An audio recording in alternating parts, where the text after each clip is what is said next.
Hello दोस्तों। अ, हम लोग आज डिस्कस करेंगे कि हमारे सी प्रोग्रामिंग में डेटा टाइप्स क्या होते हैं। सबसे पहले मैंने आपको बताया था कि हम वेरिएबल्स को डिक्लेयर करते हैं जिसके अंदर कि हम बहुत सारे डेटा टाइप्स को स्टोर कर पाते हैं। डेटा टाइप्स मीन्स कि हम बहुत सारे तरह के ऑब्जेक्ट्स को रखते हैं उसके अंदर, जैसे कि इंटीजर टाइप के डेटा होते हैं, कैरेक्टर टाइप के डेटा होते हैं, फ्लोट टाइप के डेटा होते हैं। तो इन सबको हम किसी ना किसी वेरिएबल के अंदर स्टोर करते हैं। आज हम देखेंगे कि इंटीजर, फ्लोट, कैरेक्टर के अलावा भी बहुत सारे डेटा टाइप होते हैं, तो हम उसके बारे में आज डिस्कस करेंगे। सबसे पहले हम लोग डिफिनेशन के ऊपर फोकस करते हैं। तो डेटा टाइप की डिफिनेशन आपके सामने स्लाइड के ऊपर दिख रही है, फिर भी मैं उसको एक बार पढ़ के बता देता हूँ कि क्या वो मतलब डिफिनेशन क्या बोल रही है। तो दोस्तों, यहाँ पे लिखा हुआ कि each variable in C has associated with data type. जितने सारे वेरिएबल होते हैं हमारे सी में, वो किसी ना किसी डेटा टाइप से एसोसिएटेड होते हैं। जैसे कि अ, जैसे कि इंटीजर डेटा टाइप जो होता है, वो इंटीजर डेटा टाइप जो होता है वो भी किसी ना किसी वेरिएबल के अंदर स्टोर होता है। कैरेक्टर भी किसी ना किसी वेरिएबल के अंदर स्टोर होता है। तो इसका मतलब ये हुआ कि जितने भी सारे वेरिएबल बनते हैं वो किसी ना किसी डेटा टाइप को स्टोर करने के लिए ही बनते हैं। उसके बाद लिखा हुआ कि it specifies the type of data that the variable can store, like integer, character, floating, double, etc. It means that कि जितने भी सारे डेटा टाइप हैं, जैसे इंटीजर, कैरेक्टर, फ्लोटिंग या फिर डबल डेटा टाइप, ये सारे किसी ना किसी वेरिएबल के अंदर ही स्टोर होंगे। Each data type require different amount of memory and have some specific operation which can be perform on it. जैसे कि मैंने कल आपको पिछली वीडियो में मैंने आपसे डिस्कस किया हुआ है कि सारे डेटा टाइप्स, चाहे वो इंटीजर हो, चाहे वो कैरेक्टर हो, फ्लोट हो, वो हमारे सिस्टम के अंदर जो मेमोरी है उसके अंदर स्पेस लेते हैं ताकि उनके ऊपर कुछ कोई स्पेसिफिक ऑपरेशन किया जाए। तो यहाँ पे वो इस लाइन में ये हम बताना चाहते हैं आपको कि सारे डेटा टाइप जितने भी हैं, इंटीजर, कैरेक्टर, फ्लोट, वो किसी न किसी अमाउंट ऑफ डेटा को, मेमोरी को यूटिलाइज करेंगे। The data type is a collection of data with the value having fixed value, means as well as meaning as well as its characteristic. जितने भी data type होते हैं उनकी एक fixed values होती हैं, उसकी एक फिक्स्ड मीनिंग होती है, और साथ ही साथ उनका कुछ ना कुछ कुछ कैरेक्टरिस्टिक्स भी होते हैं। जैसे कि हमारे पास तीन तरह के डेटा टाइप होते हैं। प्राइमरीली हमारे पास तीन तरह के डेटा टाइप होते हैं। एक प्रिमिटिव डेटा टाइप होता है, user defined data type and derived data type. सबसे पहले अगर हम प्रिमिटिव डेटा टाइप को देखें तो उसके अंदर इंटीजर, फ्लोट और कैरेक्टर की बातें की गई है। दैट मीन्स कि इंटीजर, फ्लोट, कैरेक्टर, डबल, ये सारे जितने भी डेटा टाइप होते हैं ये एक फंडामेंटल डेटा टाइप हैं, और ये किसी इसको हम फर्दर डिवाइड नहीं कर सकते या फिर किसी के हेल्प से नहीं बना सकते। ये इनबिल्ट है, और ये हमारे प्रोग्रामिंग के अंदर पहले से ही बने हुए हैं, जिसका कि हम यूज़ करते हैं, डायरेक्टली यूज़ कर पाते हैं। सो इसको हम इसके वजह से ही प्रिमिटिव बोलते हैं, क्योंकि हम उसको खुद से नहीं डेवलप कर रहे हैं। उसके बाद जो यूज़र डिफाइंड डेटा टाइप होता है, उसको हम जो कि यूज़र हैं, जो कि सिस्टम को यूज़ कर रहे हैं, जो कि प्रोग्रामिंग को यूज़ करके कुछ ना कुछ डेवलप कर रहे हैं, तो वो यूज़र उस डेटा टाइप को अपने सुविधा के हिसाब से बनाते हैं। और डिराइव डेटा टाइप वो होते हैं जो डेटा टाइप किसी प्रिमिटिव या बिल्ट इन डेटा टाइप को डिराइव करके, जो कि किसी बिल्ट इन डेटा टाइप के कैरेक्टरिस्टिक को डिराइव करता है और तब बनाए जाते हैं, वैसे डेटा टाइप को डिराइव डेटा टाइप बोलते हैं। इनके हम आगे एग्जांपल्स देखते हैं कि किस तरह से primitive data type, user defined data type और डिराइव डेटा टाइप अलग अलग हैं। तो देखो दोस्तों, हमारे पास एक लिस्ट है डेटा टाइप्स की, जिसमें कि प्राइमरी, डिराइव्ड और यूजर डिफाइंड डेटा टाइप यहाँ पे दिख रहा है। कि जैसे प्राइमरी, जिसको कि हम प्रिमिटिव डेटा टाइप भी बोलते हैं, वो इंटीजर, कैरेक्टर, फ्लोटिंग, डबल, इस तरह के जितने भी सारे डेटा टाइप होते हैं वो हमारे प्रिमिटिव या प्राइमरी डेटा टाइप होते हैं। फंक्शन, एरे, पॉइंटर और रेफरेंस वेरिएबल में ये सारे जितने भी डेटा टाइप हैं ये हमारे डिराइव्ड होते हैं, यानी में कि ये किसी प्रिमिटिव या बिल्ट इन डेटा टाइप को डिराइव्ड करके उसके हेल्प से बने हुए हैं। और यूजर डिफाइंड डेटा टाइप जैसे कि क्लास होता है, स्ट्रक्चर होता है, यूनियन होता है, एनम होता है, टाइप डिफिनेशन होता है, जिसमें कि सी में हम क्लासेस को नहीं पढ़ते। अदरवाइज ये जो चार हैं उनको हम पढ़ेंगे आगे आगे की वीडियोस में। और उसके बाद हम डेटा टाइप्स का नाम देख लेते हैं, उसका रेंज देख लेते हैं, साथ ही साथ वो हमारे सिस्टम पे कितने बाइट का मेमोरी यूटिलाइज करता है उसको डिस्कस करते हैं। और सबसे इम्पोर्टेंट, जब हम किसी डेटा टाइप के हेल्प से किसी भी वेरिएबल को प्रिंट करवाते हैं तो उसमें हम एक्सेस स्पेसिफायर का यूज़ करते हैं। जैसे कि इंटीजर होगा तो परसेंट डी का यूज़ करेंगे, लॉन्ग इंटीजर होगा तो परसेंटेज एल डी का यूज़ करेंगे, अनसाइंड कैरेक्टर होगा तो परसेंट सी का यूज़ करते हैं। और फ्लोट अगर होगा यानी फ्लोटिंग जो हमारी वैल्यूज होती है उसके लिए परसेंटेज एफ, डबल के लिए डबल भी हमारी एक फ्लोटिंग वैल्यू है जो कि लॉन्ग फ्लोट वैल्यू को स्टोर करती है। लॉन्ग डेसिमल वाले जो नंबर होते हैं, जो नंबर की काफ़ी उनका रेंज बड़ा होता है, उनको हम डबल के अंदर स्टोर करते हैं। दोस्तों ये जितने भी हमारे डेटा टाइप्स हैं इनका ये रेंज है, और साथ ही साथ ये हमारे सिस्टम के अंदर कितने बाइट की मेमोरी यूटिलाइज करती हैं वो भी यहाँ पे लिस्ट में लिखा हुआ है। और भी बहुत सारे डेटा टाइप्स होते हैं और सबको लिखना पॉसिबल नहीं है, तो आप इसको इंटरनेट से गूगल या क्रोम के यूज से एक्सप्लोर कर सकते हैं ताकि आपकी अंडरस्टैंडिंग और भी बढ़े। अभी हम जितने भी डेटा टाइप्स हैं इनके बारे में डिस्कस करते हैं। तो शॉर्ट जो इंटीजर होते हैं, शॉर्ट इंटीजर जो होते हैं उनका रेंज जो होता है -32,768 से लेकर के 32,768 के बीच में ही होता है। यानी कि अगर हम शॉर्ट इंटीजर को प्रिंट करवा रहे हैं और इस रेंज के बाहर जाने की कोशिश करें तो हमारी वो वैल्यू प्रिंट नहीं होगी।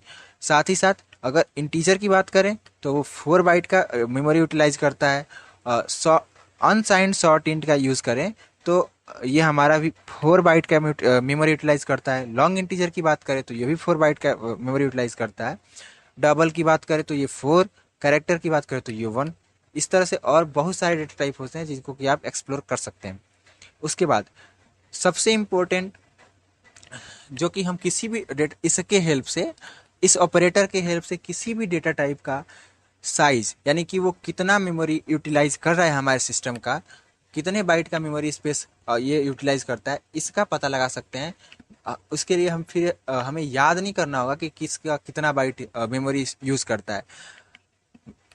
इस ऑपरेटर का नाम है साइज ऑफ ऑपरेटर। ये जब किसी अब ये किसी वेरिएबल्स के साथ या किसी डेटा टाइप के साथ एसोसिएटेड होगा तो वो उसका मेमोरी स्पेस बता देता है कि ये हमारे सिस्टम पर कितना मेमोरी स्पेस यूटिलाइज करने जा रहा है। इसका सिंटेक्स यानी सिंटेक्स का मतलब ये हुआ कि हम इसको लिखते कैसे हैं। तो साइज ऑफ पैरेंथेसिस और उसके अंदर एक्सप्रेशन जिसका हमें साइज चाहिए होता है, जिसका हमें साइज पता लगाना है, उसका हम एक्सप्रेशन लिखते हैं।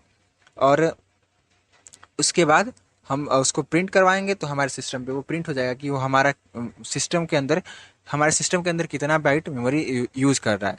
उसके बाद हम आपके लिए दो प्रैक्टिस क्वेश्चन यहाँ पे लाए हुए हैं, वो आप खुद से करके देखिएगा कि कि आपकी अंडरस्टैंडिंग क्या है। उससे पहले मैं एक प्रोग्राम लिख करके आपको दिखा देता हूँ कि किस तरह से साइज ऑफ और किस तरह से हम डेटा टाइप्स का यूज़ करके, फॉर्मेट स्पेसिफायर का यूज़ करके वैल्यूज़ को प्रिंट करवाते हैं और उनकी रेंज की बात भी कर लेंगे। तो हम यहाँ से अपने VS कोड यानी कि IDE पे जहाँ पे कि हम कोड लिखते हैं वहाँ पे चलते हैं। तो यहाँ पर आए और हमने बनाया एक नया सा प्रोग्राम फाइल जिसका नाम होगा डेटा टाइप। आप कुछ भी नाम सेव कर सकते हैं, डेटा टाइप डॉट सी। दोस्तों सबसे पहले हम कोड को लिखते हैं।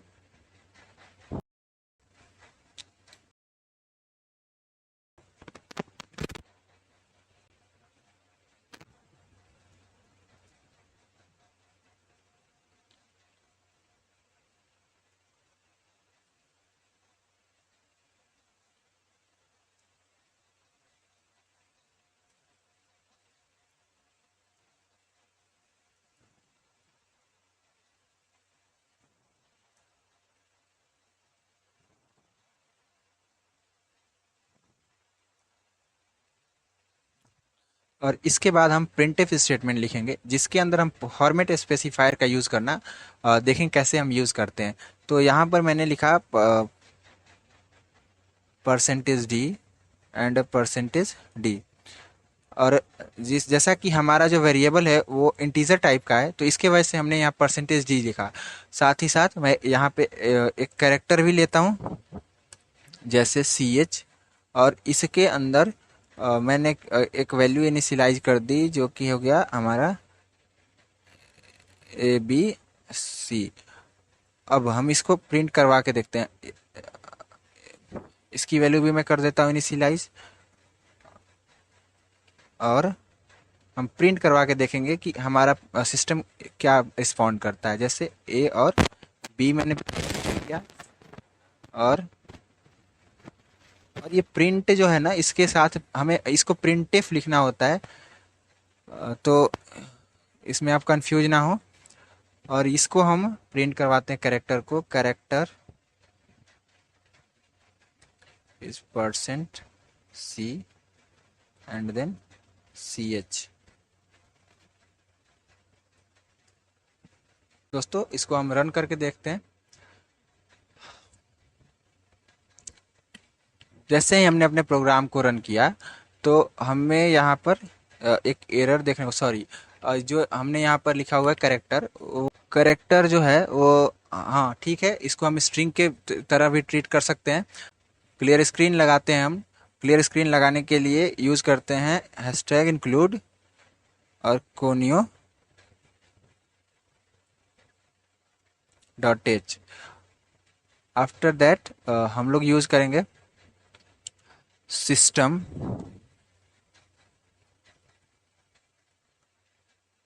और इसके अंदर यूज करेंगे CLS, जिससे कि हमारी टर्मिनल जो है वो क्लियर हो जाए। और एक बार प्रोग्राम को हम फिर से रन करके देखते हैं।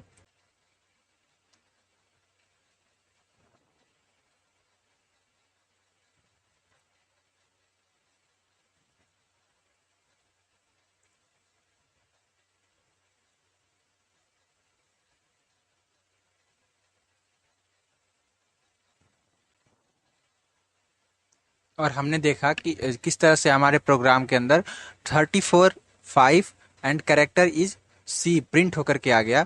तो ये हमारा हुआ फॉर्मेट स्पेसिफायर %d%c। और इस तरह से हम और भी फॉर्मेट स्पेसिफायर का यूज़ करेंगे।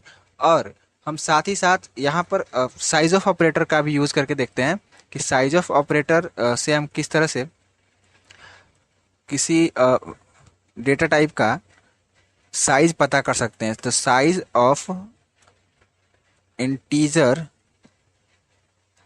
डेटा टाइप इज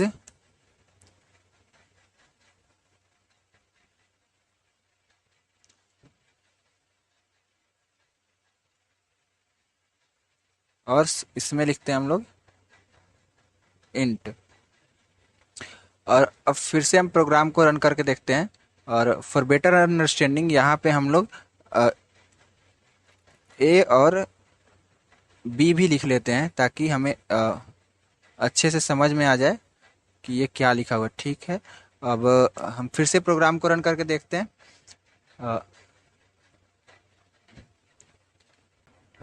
तो आप देख सकते हैं दोस्तों कि यहाँ पे जैसे ही हमने प्रोग्राम को रन किया तो हमें ये देखने को मिला कि किस तरह से परसेंटेज डी के मदद से, यानी कि फॉर्मेट स्पेसिफायर के मदद से हमने प्रोग्राम में जो वेरिएबल्स हैं उनकी वैल्यूज़ को प्रिंट करवाया। और साथ ही साथ साइज ऑफ ऑपरेटर का यूज़ करते हुए इंटीजर डेटा टाइप कितने बाइट का स्पेस हमारे मेमोरी के ऊपर यूटिलाइज करता है, ये भी हमने पता लगा लिया।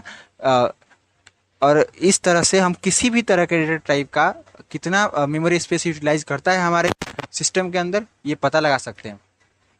आज के लिए बस इतना ही।